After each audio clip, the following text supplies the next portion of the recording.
Breaking news తిరుమలకు భక్తులు పోటెత్తారు. Weekend కావడం మరికొన్ని రోజుల్లో స్కూళ్లు తెరుచుకోవడంతో శ్రీవారి దర్శనానికి పెద్ద సంఖ్యలో తరలివచ్చారు భక్తులు. కంపార్ట్మెంట్లన్నీ కూడా భక్తులతో కిక్కిరిసిపోయాయి. శిలా తోరణం క్యూ లైన్ వరకు భక్తులు వేచి ఉన్నారు. టికెట్ లేని వారికి దాదాపు 20 గంటల పైనే సమయం పడుతోందని చెప్పి ప్రత్యక్ష సాక్షులు చెప్తూ ఉన్నారు.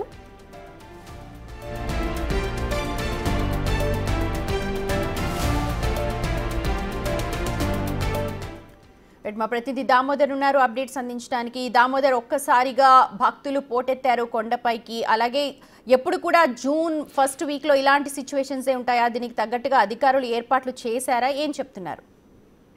సుమతి, తిరుమలకు గత 2 రోజులుగా భక్తులు పెద్ద ఎత్తున వస్తున్నారు. ముఖ్యంగా ఏదైతే వేసవి సెలవులు ముగిసి 12వ తేదీ నుంచి పాఠశాలలు కళాశాలలు ప్రారంభం అవుతున్న నేపథ్యంలో ఇటు ఉమ్మడి తెలుగు రాష్ట్రాల్లో నుంచి కర్ణాటక తమిళనాడు నుంచి పెద్ద సంఖ్యలో భక్తులు స్వామివారి దర్శనానికి తరలి వస్తున్న పరిస్థితి. ఉదయం శ్రీవారి మెట్టి మార్గం నుంచి కాకుండా అటు అలిపిరి నడక మార్గం అదేవిధంగా వాహనాల ద్వారా పెద్ద ఎత్తున భక్తులు తరలిపోయారు. నిన్న 95,000 మందికి వరకు భక్తులు స్వామివారిని దర్శించుకోగా ఈ రోజు అదే సంఖ్య కొనసాగే అవకాశం ఉందని తెలుస్తుంది. దీంతో ఏదైతే సిఫార్సు లేఖలను కూడా పూర్తి స్థాయిలో తీసుకోలేని పరిస్థితి ఉంది. కేవలం ఆంధ్రప్రదేశ్ అంటే శనివారం రోజు ఆంధ్రప్రదేశ్ కు సంబంధించిన ప్రజాప్రతినిధులు సిఫార్సు లేఖలను తీసుకున్నారు. వాటిని కూడా తగ్గిస్తున్న పరిస్థితి.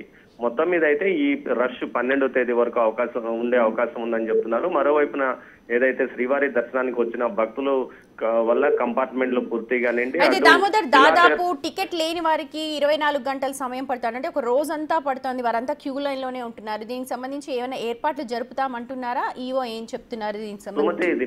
సుమతి, దీనికి సంబంధించి పూర్తిగా ఏర్పాట్లు చేస్తున్నారు. అంటే మొదట్లో ఉదయం 20 గంటల సమయం పడుతుందన్నారు. కానీ ఇప్పుడు 14 నుంచి 15 గంటల లోపలే వారిని పంపించి వేయడానికి చర్యలు తీసుకుంటున్నామని చెప్తున్నారు. మరోవైపు శ్రీవారి క్యూ లైన్ శిలాతోరణం వరకు ఉండడంతో ప్రతి 100 మీటర్లకు ఒక చోట భక్తులకు అన్న ప్రసాదాలు అదేవిధంగా మజ్జిగ, కాఫీ, టీలు అందిస్తున్న పరిస్థితి. అదేవిధంగా చిన్నపిల్లలకు పాలు కూడా అందిస్తున్నారు. నిరంతరము ఇటు శ్రీవారి సేవకులతో పాటు టీటీడీ సిబ్బందితో వారికి ఆహారము అన్న ప్రసాదాలు అందిస్తున్న పరిస్థితి. మరోవైపు ఏదైతే భక్తులకు ఎలాంటి ఇబ్బంది తలెత్తకుండా చర్యలు తీసుకుంటున్నాము, అదే కాలినడకన వచ్చే వారికి కూడా కాలినడక మార్గంలో మజ్జిగ పంపిణీ చేస్తున్నామని టీటీడీ అధికారులు చెప్తున్నారు. ముఖ్యంగా స్వామివారి దర్శనం వేగంగా అయ్యే విధంగా చర్యలు తీసుకుంటున్నాము. భక్తులు ఇటు టోకన్స్ లేని వారికి టైం స్లాట్ టోకన్స్ కానీ దివ్య దర్శనం టోకన్స్ అది 300 ప్రత్యేక ప్రవేశ దర్శనం టికెట్స్ లేని వారందరికీ కూడా తొందరగా దర్శనం అయ్యే విధంగా చర్యలు తీసుకుంటున్నామని టీటీడీ అధికారులు అంటున్నారు.